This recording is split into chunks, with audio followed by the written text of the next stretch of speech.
channel.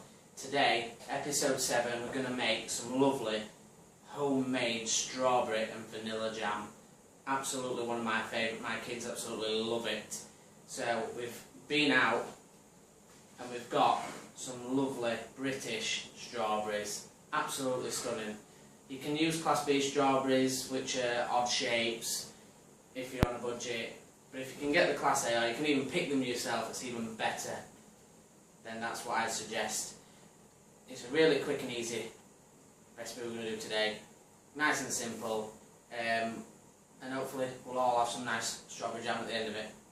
So, obviously, at the start of the show, you need some strawberries. Nice standard of strawberries.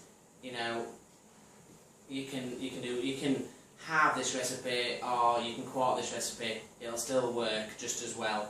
But if you're gonna do strawberry jam, most jams when you're gonna cook them down, so you're gonna lose the volume that you cook with. So, you know, we're going for 800 grams today of strawberries. So, you know, it's gonna give you a couple of three decent jars, and we'll get onto that later on anyway. So I'm just gonna pause for a second and put them so the recipe can come up and you can have a look.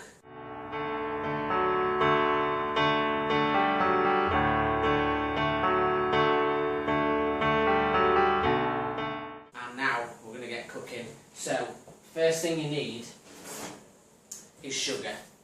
I've already weighed this out, and it's 1 kilo of sugar. I know that sounds like a lot, but sugar, you need your sugar in there to preserve. So, we've gone for a jam sugar. You can also use granulated sugar if you want. It works just as good. It's absolutely fine. So, a lot of jam recipes, you chop your strawberries up, you pour your sugar on, and you leave them for a certain amount of time, and then what happens is the sugar starts to break down your strawberries, and then you get, after 4 hours, then you can cook your jam. You can even leave them overnight, there's no harm in this recipe. You could do that if you wanted to, but what I'm showing you is a quick and easy way, works every time, recipe that you can do, and you don't have to wait any time at all. So we've got, like I say, 1 kilo, which is 1,000 grams of sugar. If it's obviously this is, you can halve this if you want to, so it's not a problem. So, we've got our sugar, we've got this, it's called bourbon vanilla paste. Again, if you want to use a bit of vanilla essence, you want to use a vanilla pod, you can do. This is pure vanilla seed, it's absolutely fantastic. It costs about £5 for a jar, and it lasts for quite a while because you don't need a little bit of it because it's that strong. It's fantastic stuff. The next thing you need is pectin. Pectin, you can buy it from any supermarket. It's usually next to the jam sugar, and all it is a thickening agent. And what you're doing basically is having a sachet, which is roughly about 7 to 15 grams, something like that. Which I'll explain how we use that. But we're using that as a thickening agent. Some recipes you crush your strawberries. Some recipes, you blitz them halfway through. My children like it where you've got bits in it. So, the simple thing to do before you start absolutely anything is to sterilise your jars. Now I've already sterilised mine. You can buy these off eBay, from shops, anything you want.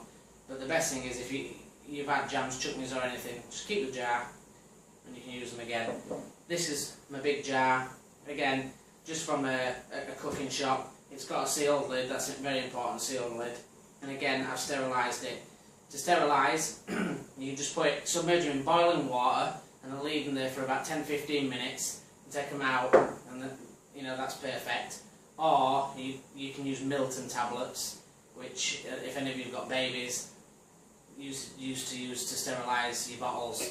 That's absolutely fine. Or even a sterilising, a baby sterilising kit. That's absolutely fine.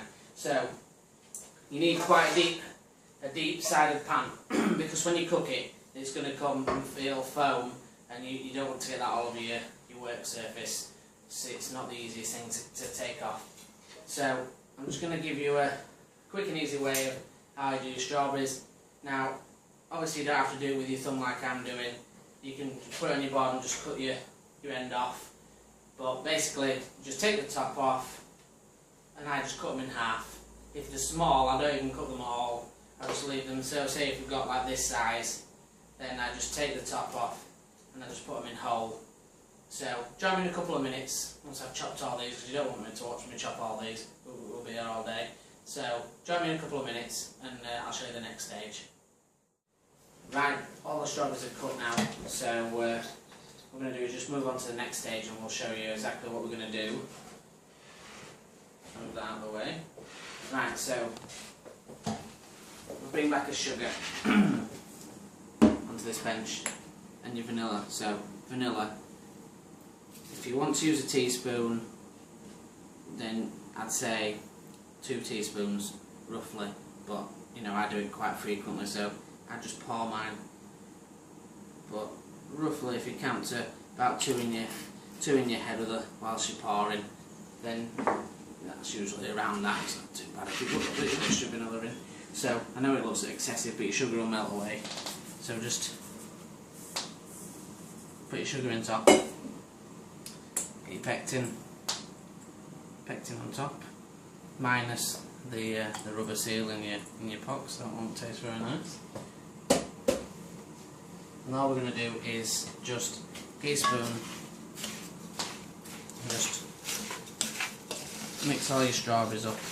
Like I say, if you leave this to soak now, then say for 4 hours, that'll just all that sugar will just start to melt away, and it'll just be a red liquid in here with all your wilted strawberries.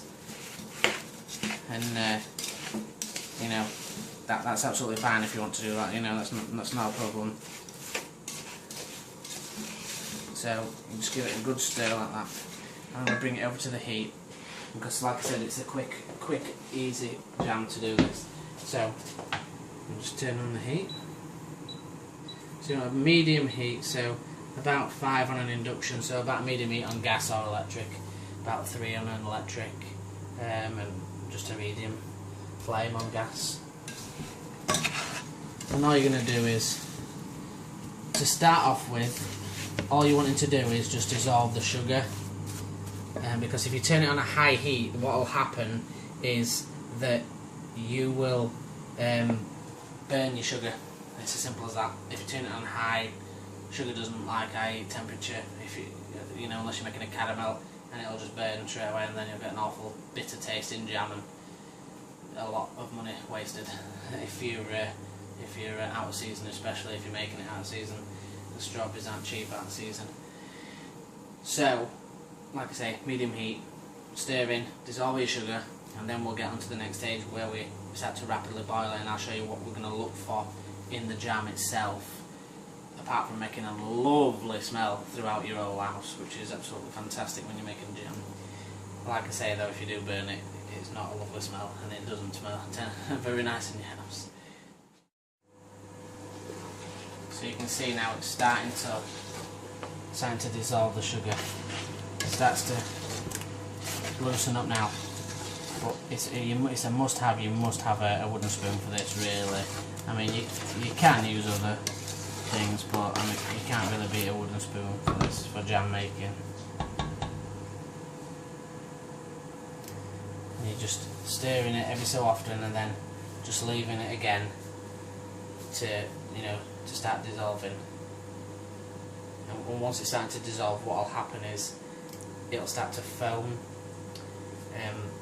and you keep bringing it away from the sides, and eventually the foam will slow down, and that's what the foam is, and the steam that comes off it is all the water evaporating out of your strawberries, because the water is what's going to make the liquid part of your jam, and it tries to get rid of it because that's what thickens it. So the more water comes out of it, the thicker your jam will get. And if you start to look now, you'll see the foam it's starting to create once the water starts to come out.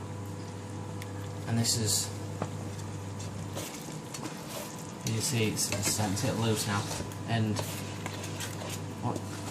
this foam will come right up your pan, and as soon as you'll see the foam start to get thicker, that's when we take it off, because as soon as it gets to that point, soon after that it'll start to catch.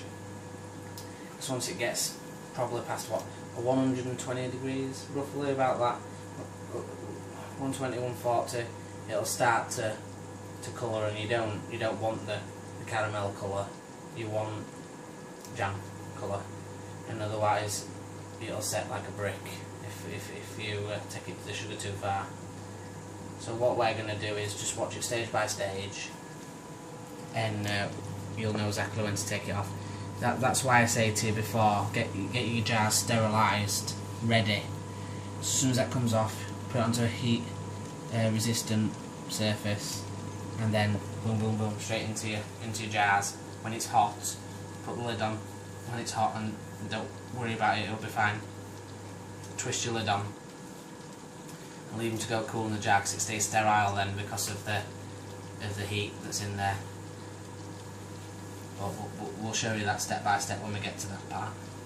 If you have a look now, you can see it's starting to foam.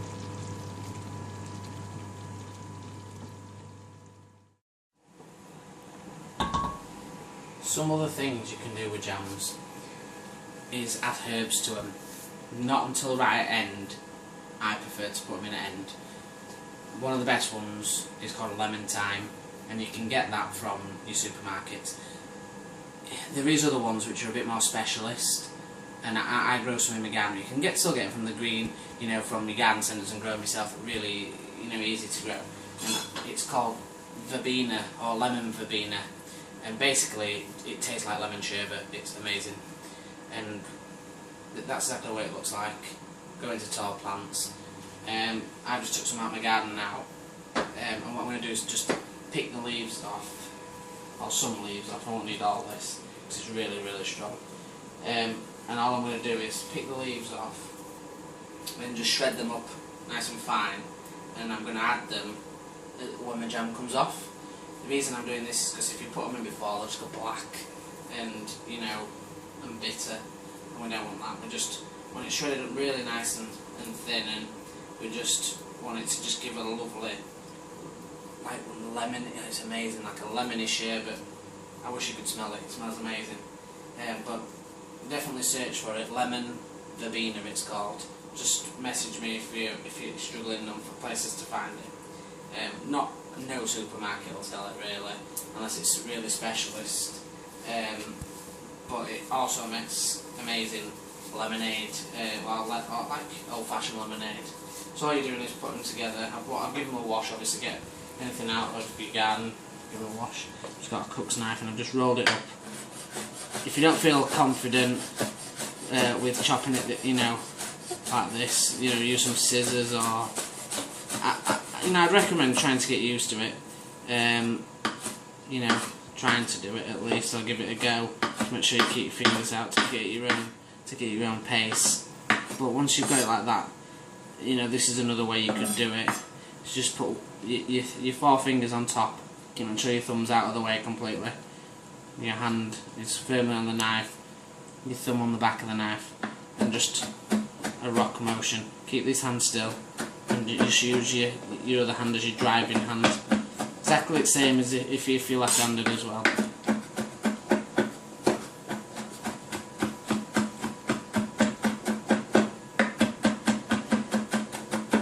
And that's what kind of consistency you want in it, nice and fine. It's probably about a tablespoon there, which is just like one of these sticks worth really. So let's get back to the jam. Just turn it down while I showed you that. Turn it back up again. But if you can see, look, that it's clear underneath. Now, this on top here, this hard, what looks harder, is the fructose, which is a natural sugar in your jam. And don't worry about that, because that'll dissipate. Some people skim the foam off the top, but when you pot it, you'll get to the top and it sets a bit like a gel there. But right underneath it, from the top right to the bottom, will be clear, and you might just get a bit of that foam on the top. But that's good, because what it does is it creates an airlock to your jam as well. So it keeps it keeps it for longer. But obviously you've got your lid. But I would suggest using it, to be fair, it'll last a couple of weeks after you've opened it, but once you put it in there, it'll last over a year, easily, if you don't open it and it's in a cool, dark, dry place. in a pantry like what I've got's perfect. Is the perfect place for it, or in a dark cupboard, not near your oven. It's absolutely fine. Now that we've got to that stage and the sugar's dissolved, you want a high heat, like you can see there. That's full maximum look. If you it's on a rapid boil now, and that's what you want, because if you can, I don't know if you can see it on the camera, but the steam coming off, that's what you want to get rid of, because that's all the water in the fruit. It'll be exactly the same. Whatever fruit jam you make, it'll be exactly the same in regards to getting rid of that steam. So we'll come back in a couple of minutes, and when it's nearer the time of finishing it, I'll show you what to look for, and we'll get it potted up and have a look at it. Right, so if you look now, it's come to a nice stage where it's runny, but it's thick. You'll actually feel a resistance in the pan. Now, obviously, don't touch it with your hands. Get a bit on the back of your spoon like that. Just get a little spoon. Might be easier to show you on a bigger spoon. Just put that there for a second. Another little trick is if you put a little bit in on a plate and in the fridge. But if you get a spoon like that and you coat the back of it, you get another spoon. And if you can drag a line in it like that, look, and you can see it's completely holding itself, then that's it. That's done. That's completely done. So what I'm going to do is pour it into my bowl, because then it's a bit easier to work with on my side, because it's a big pan. Just watch yourself when you do this, because it's obviously very, very hot.